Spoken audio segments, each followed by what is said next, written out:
Coming up, is Ace Bailey primed for a draft day slide? And should the Nets make a move up to grab him? I'll answer that after this.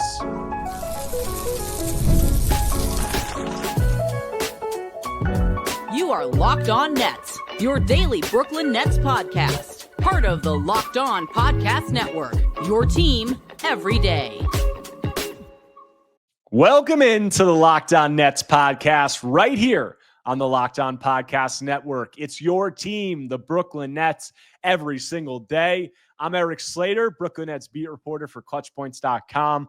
Thank you for making me your first listen of the day. This show is 100% free on all those great platforms. Today's episode is brought to you by Game Time. Download the Game Time app, create an account, and use code LOCKEDONNBA for $20 off your first purchase. And on today's show, I'm going to be joined by Lucas Kaplan to react to the rumors surrounding Ace Bailey's potential slide in the draft and analyze whether he should be a target for the Nets. And why Ace Bailey is even a possibility for the Nets is because there have been some rumors, some speculation about him over the last day or so, mostly tied to ESPN putting out its latest mock draft. Jonathan Givony there had Ace Bailey going number 6 to the Washington Wizards, which would be very big news because Ace has been a player who's most frequently mocked to the Philadelphia 76ers with the 3rd pick. And even coming into the season, a lot of people had him projected as the number 2 pick. Some even thought that he could challenge Cooper Flagg to be the top overall selection. But the season at Rutgers played out how it did. They struggled a little bit. And based on what Bailey put on tape, led to there being some more questions about whether or not he was the clear-cut 3rd or even 4th overall prospect in this draft. And Givony's latest report said that he hasn't even worked out for a single team. And his strategy with how he's kind of navigated this pre-draft process, him and his camp, the words that Givony used was, has perplexed some observers. So it seems like Bailey is, being a little strategic about where he wants to go and how he feels about himself. And clearly he feels that he's going to be a star player and that he wants to get to a place where he can, really let his offensive ability, some of his gifts shine. The ESPN report said that he believes he's a clear top 3 player, also seeks a clear path to stardom. And that lends some questions to, Philadelphia with a 3rd overall pick, whether that's somewhere he wants to go. There's been some rumblings that him and his camp don't view that as the cleanest overall fit. There's also been some rumblings about other teams in the top 8 ahead of the Nets, the Utah Jazz. Some people have said that he's not too enthused about the idea of ending up there. So that really brings in the Nets. And it's an interesting conversation. Are the Nets a team that Bailey wants to go to? And it's interesting because Givony put in his mock draft, these were the exact words: some teams question whether Bailey has received assurances of being selected by a team currently outside the top 5 to a situation deemed more advantageous from a geographic and playing time perspective. What team outside the top 5, but still close enough that they could perceivably get Bailey, would be advantageous for him from a geographic and a playing time perspective? With the Brooklyn Nets in New York City, right next to where Bailey played college basketball, the biggest market in the NBA, a team that's still rebuilding and would have all the ability to give him the reins offensively to let him do a lot of the things he wants to do. Would that be ideal? I think that would be ideal for him. I think it would be advantageous. I'm not reporting this with any inside information. I don't have anything from Bailey's camp about him wanting to be with the Nets. I'm just saying, based on that from Givony, based on the way that he's saying that Bailey is handling some of this stuff, the Nets could be a team that would be a logical fit for him there. There's also things that I've heard about the Nets calling up to teams looking to investigate moves up in the draft, and they have been talking to other teams from things I've heard about potential trade-up scenarios further into, the top 10, whether it be, 3 with Philadelphia or some of the other spots. They have been having those conversations, which you would expect them to. But that, in conjunction with some of these reports about how Bailey's handling things, it makes Ace seem like he's a much more realistic target for the Nets now than he would have been, say a month ago when you were going through how this could play out. Does that mean that he's going to fall to the 8th pick? I would be shocked if he fell to the 8th pick. I think the Nets would take him if he fell to the 8th pick. I think it's more likely the Nets could look to trade up, whether it be, with Philadelphia, whether he falls to 5 with Utah or 6 with Washington. And maybe he's not enthused about them or they're not too enthused about him. And if the Nets like him, maybe they can move up a couple of spots to get there. As I said, Philadelphia, another option. But it seems like with him being a potential player who's sliding, the Nets will have opportunities to potentially trade up and get him. Should they be trading up to get a player like Ace Bailey? I'm going to be joined by Lucas Kaplan after a break to answer that question and break down everything surrounding Ace as a prospect.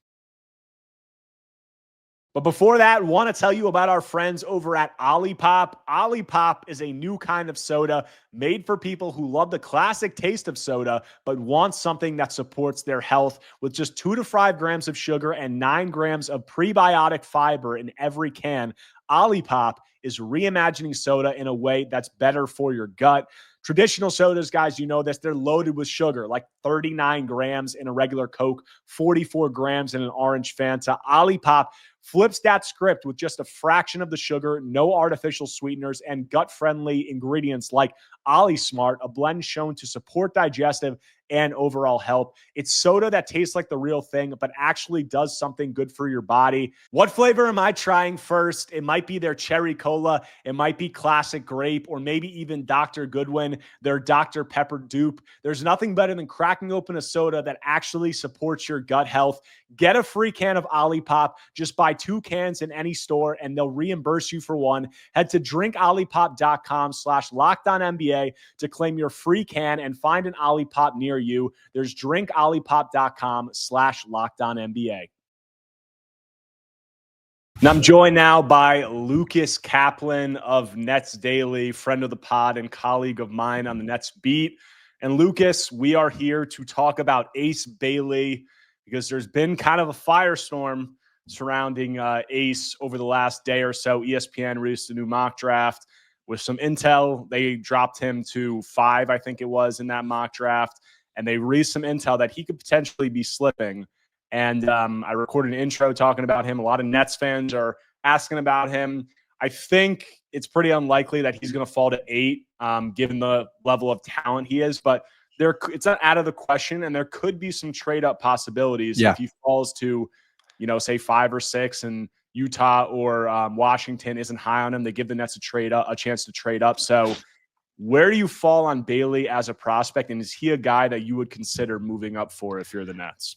Well, I'll say this. I think my opinion has changed on what the Nets would do in the last couple months. I think if you talk to Nets people, during the season, they would say, this is just an educated guess. They weren't, I don't think, super high on Ace Bailey. They probably maybe didn't want to draft him if, they were up in the lottery. Now that they're at 8, and now that they, have kept scouting him, is what I've heard, I think they're taking him if he falls to 8. I just want to get that out there. I think if he's there at 8, they're taking it. In terms of potentially trading up to take Ace, I personally would not be in favor of that, as if I'm running the Nets. But obviously I do understand like the appeal of trading up to take Ace, especially because, for the last 2 years, right?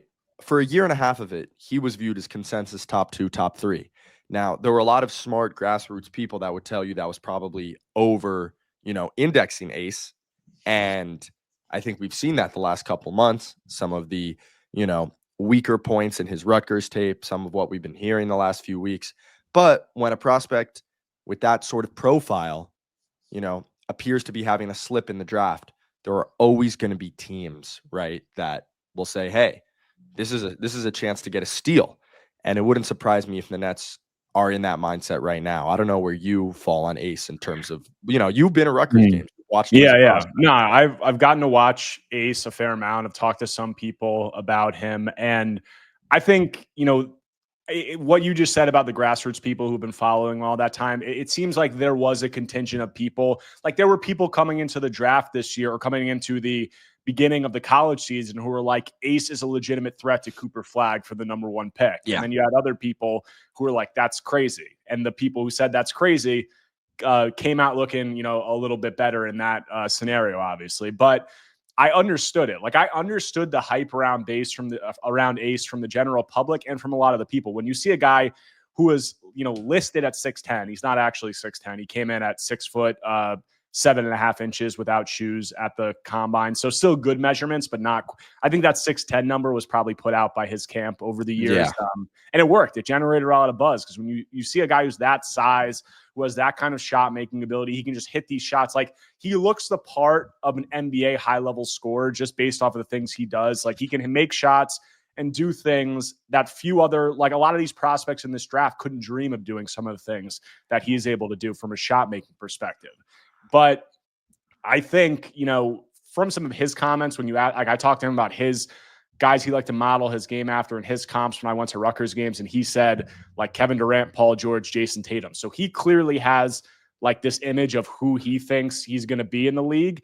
And I think a lot of people, based on his profile, and there's just some analysis that might be somewhat lazy, also think that he's going to be like that number one option, superstar level offensive engine.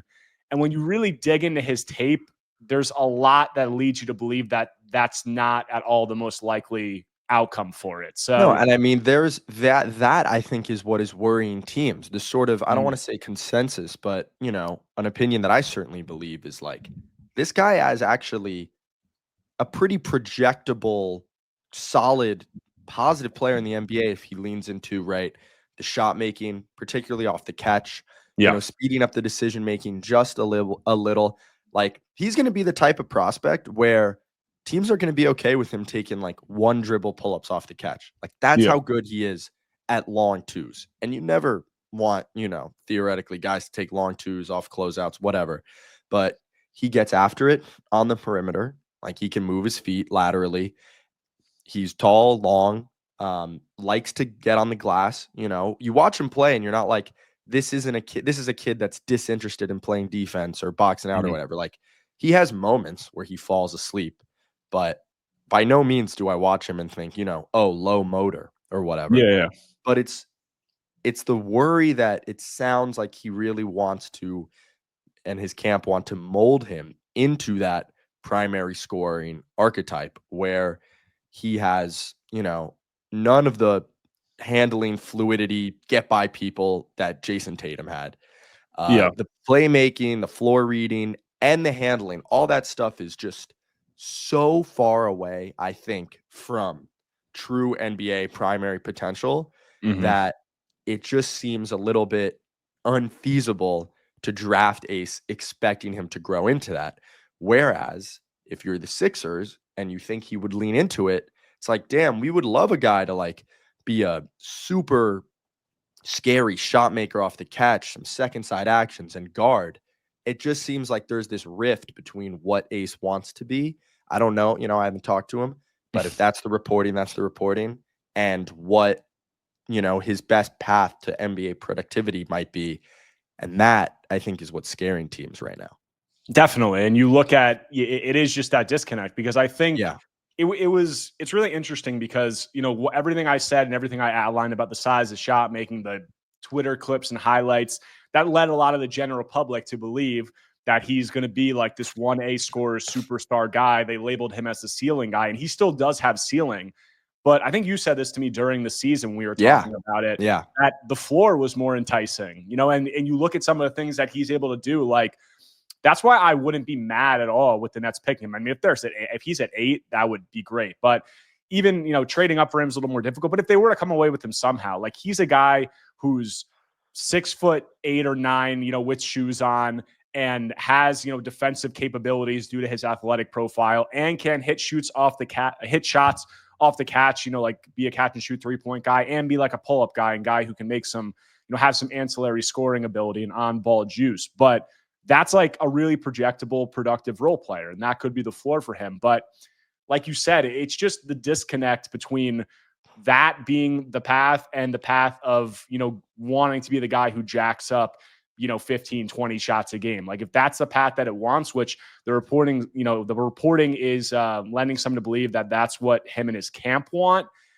That's where it gets a little bit, more difficult, because one of the things that I think is underrated about prospects, and I think like the general public doesn't like to, just think about too much, is like you need to have players who have a lot of self-awareness and like understand what their role is going to be, are willing to buy into that role. And I'm not saying that Ace can't be more than that, but if he's so focused on being, that 1A scorer type guy, and he wants to do all those things with the high, the high usage role and all that, and that doesn't end up being the track and it doesn't end up working out, is he willing to buy into that other role? And I think that that's kind of the question and the pause that's going to, give a lot of front offices, some worries about him. Going to take a quick break, and then coming back, we're going to dive a little bit deeper into Ace's skill set, and then talk about what we think is the most likely outcome for him at the next level.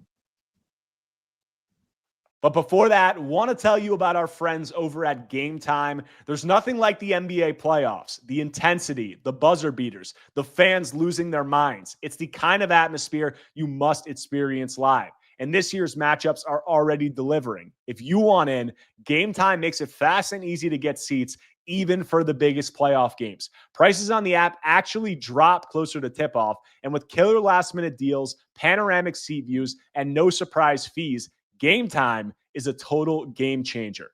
Look, guys, I had a bunch of friends looking for tickets in New York for these Knicks playoff series. They seemed impossible to get. They went to the Game Time app, and Zone Deals were offering 60% off in great sections. They loved that they could see the exact view before buying, no surprises. The app makes it ridiculously simple. 2 apps, and you're done. And with the Game Time guarantee, you're getting the best deal. If you find a better price in the same row and section, they'll credit you 100%, 110% of the difference. The NFL schedule also just dropped, and you better believe I'm already looking at my fall calendar and picking which games to hit. Game Time makes scoring NFL tickets just as easy. You'll find great seats for as low as $100 thanks to exclusive discounts. If you've never used Game Time to grab NFL seats, now's the time. It's seriously a game day upgrade. Take the guesswork out of buying tickets with Game Time. Download the Game Time app, create an account, and use code LOCKEDONNBA for $20 off your first purchase. Terms apply. Again, create an account and redeem code LOCKEDONNBA for $20 off. Download the Game Time app today. Last minute tickets, lowest price guaranteed. Coming back from the break on today's Locked On Nets episode, talking with Lucas Kaplan about Ace Bailey and potentially him slipping in the draft. Maybe the Nets can get involved there with a trade up or something along those lines. Talking about Bailey's most likely outcome at the next level. When you've looked at his tape and evaluated his offensive skill set, his strengths, his weaknesses, do you feel like there's a likely path to, stardom or a lead offensive role, or do you lean more towards him being that projectable but very productive role player archetype? I certainly lean towards the latter. And again, this is not to say that he's not a good prospect, that a team would be excited to take. And I don't gather intel, maybe if the Nets have really done their homework, they think a lot of this smoke is just Ace doesn't want to be in Philly or Utah for whatever reason. I mean, I live in New York. I don't think I want to move to Utah. So that's all. It's fine. But that's still a good player in there. And if you do your homework, you should be excited to take him. But the reason I don't really see the star potential is because, you're watching the finals, I assume, at least casually. The level of floor processing, the speed, the quick decision making, ability to explode through angles. Like if you're driving to the basket.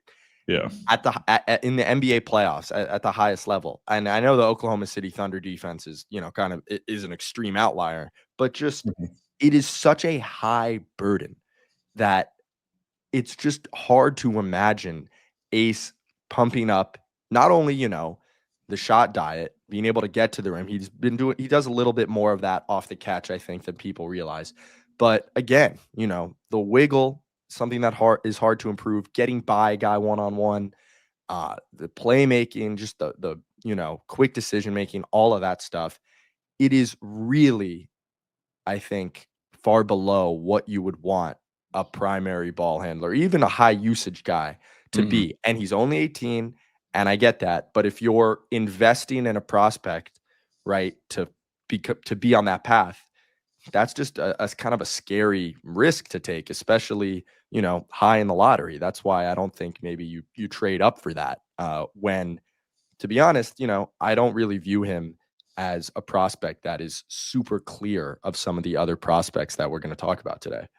I think you and me fall on the same plane in that regard. And just looking at Ace, like the shot making is unquestionable. He can shoot it well, from three off the catch. Like you said, very good pull-up guy. Like he was extremely jump shot dependent. But like when you're talking about a guy who's going past that, past that catch and shoot guy, that role player, and you want to start talking about him being a lead ball handler or an offensive engine, there's two things. Like you need to be able to handle the ball to be a lead ball handler. That's pretty important. And then you need to be able to process the floor, and you need to be able to play make and make other guys better. And those are not strengths of Ace's game whatsoever. As you said, like the handle, the ball, rolling up the wrist a lot, losing control, not being able to handle in tight spaces. I think when you're that tall, it makes it a lot more difficult. The NBA, the windows are only going to get smaller from a ball handling perspective. And then the playmaking, that's really watching his tape that, gave me pause about him being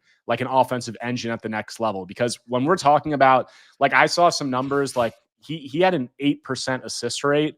And that is just really, really, really low. If you're talking about wing guys who are going to be primary creators, like just some numbers going along with that 8% assist rate, that would be the second worst assist rate. If he were to go in the top three, like people were expecting him to, that'd be the second worst assist rate among all top three picks since 2014.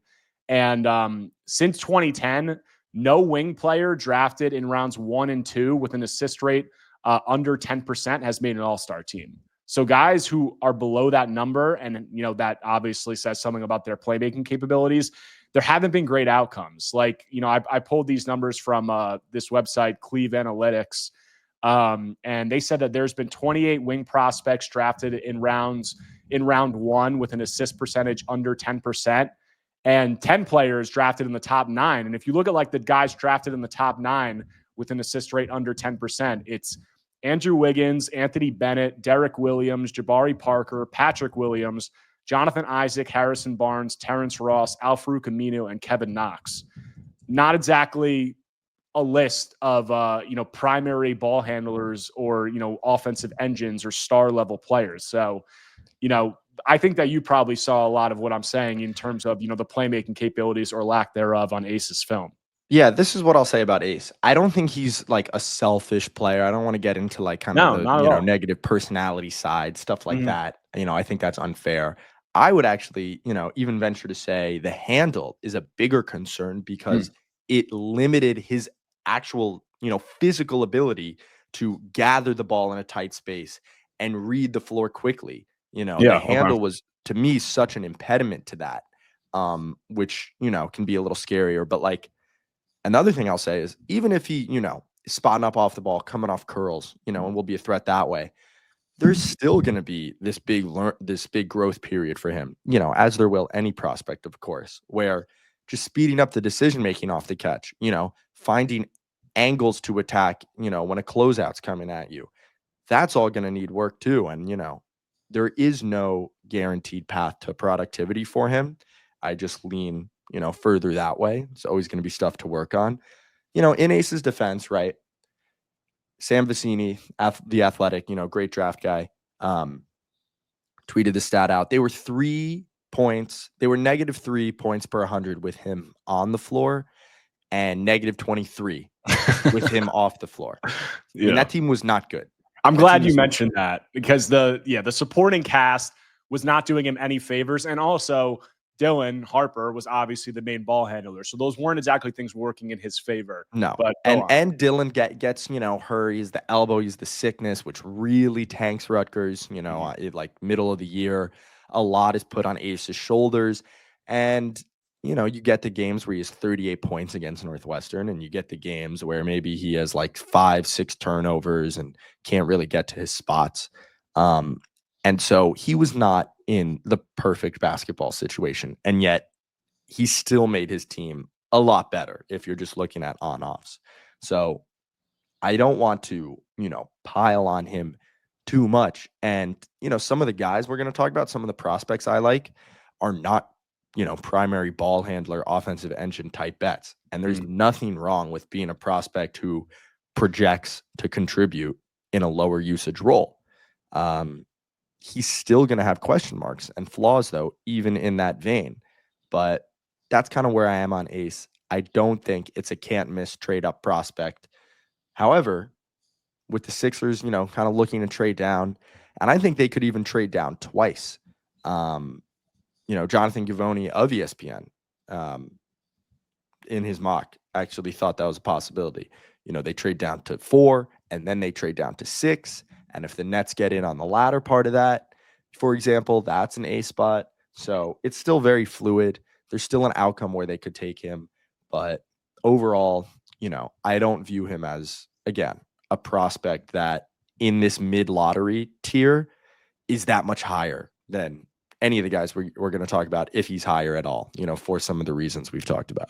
And that's interesting that you say that, because I think, for all the reasons that I outlined before of, why people thought he was going to be or think he can be this, star level offensive engine. Like, I think a lot of Nets fans view him as like, this is the ultimate like upside play. If we could somehow get Ace, like this guy could be the superstar. Right. Whereas like, there's some other guys who are, maybe less flashy in the way they score, but are better ball handlers who like might have higher upside than Ace, but you would never, really think that. Like, do you get what I'm saying there? Like, I just think there's such a disconnect between some of the prospects. Like I've seen Nets fans who are salivating over the idea of getting Ace somehow because of his upside, say that like Kasparas Yakachonis, they would rescind their fandom if they drafted him. And I'm not saying that Yakachonis is at all like a better prospect than Ace, but I just think in terms of what their upsides are, there's a massive gap amongst how the fans think about it, which in reality, I just don't think is the case. And upside is not, tied to being able to shoulder a high offensive creation load. Like we're looking at the NBA finals. I mean, Chet Holmgren, for example, and nobody is Chet in this class. And he was a special prospect, but like almost none of it was tied to traditional ball handling. And there are a ton of prospects like that, every year. I mean, Cooper Flagg is one of one, and he's going to carry a tremendous offensive load. But like, if anything, that might be the most questionable part of his game. I mean, he's in another universe, but upside does not necessarily have to mean being able to bring the ball up and run 30 pick and rolls a game, especially not, where the NBA is going, and where it is right now with just how all 5 guys on the court need to be able to do something off the dribble. So we'll talk about those guys, I'm sure, but upside just does not mean pure bucket getting. And last thing for this Locked On Nets episode, say the Nets do trade up a couple of spots and they give up a future asset and they pick Ace Bailey. How would you be able to talk yourself into it? And if so, how quick? Sure. I would definitely be able to. A day or two, because I do think it would be a good spot for Ace. I think if Jordy's shown anything, it's that he gets buy-in. And to me, Ace, I don't think he'll have problems buying in. Again, I don't want to go too deep into what people think of him or his camp or whatever, but he'll have opportunity to create off dribble handoffs. Those, a lot of the actions they ran for Cam Johnson last year will be to Ace's benefit, while getting buy-in on, the defensive side, doing the little stuff, taking catch and shoot threes. There's certainly a world next year where it's like, Ace, if you don't, take this many catch and shoot threes or just make this many quick decisions off the catch, you're not going to have all of these opportunities to create off the dribble, to create in dribble handoff pick and roll game. I could totally see a buy-in right there. And listen, it's probably more likely than not he ends up a positive NBA player. And when you're picking at 8, even if they trade up to 5, 6, that's a win, even if he's not an all-star. It's a small win, but it's a win. So he would also be the most exciting young talent on the Nets by orders of magnitude, which is why I was able to talk myself, into it when they landed at 8, which was a devastating lottery blow. But you wake up 2 days later and you're like, you know what? They're going to draft someone super exciting and it's going to be great. And that's, I think, where I would end up with Ace.